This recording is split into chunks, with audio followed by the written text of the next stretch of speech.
What's up guys, Jake Hutton from Fitness Culture. Today we're gonna be doing another video from our Advanced Training Techniques series. So today we're gonna be covering the floor press. As you get stronger and you start plateauing, one thing that I've noticed is getting a heavy barbell in my hands another time during the week has really helped me push through those plateaus. So I usually bench 3 times a week, and I have for a long time.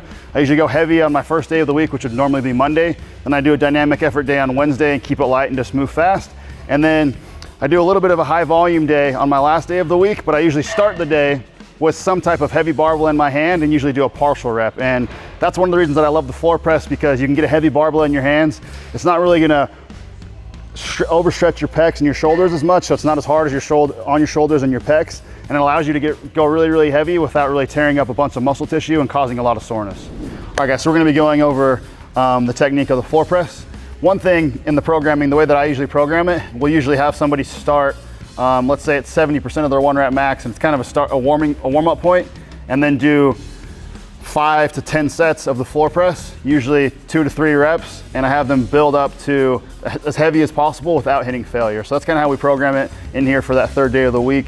So now I'm just gonna go over kind of the points of performance on the floor press.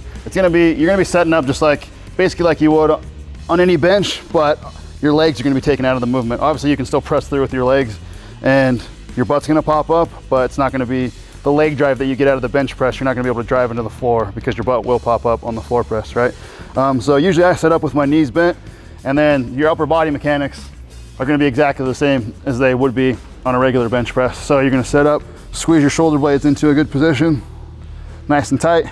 And then from there, I usually like to try to get a lift off on the floor press, just so I can stay in a good position. I usually come down, pause for a second, and then drive out of the bottom.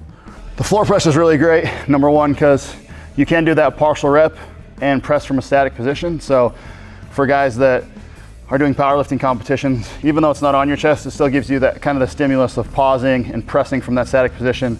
Number two, it's gonna take your chest out of it a little bit at the bottom, that rebound effect that you're gonna get out of your chest. So it's gonna take a lot of triceps to lock it out. So it's gonna work a lot of tricep strength.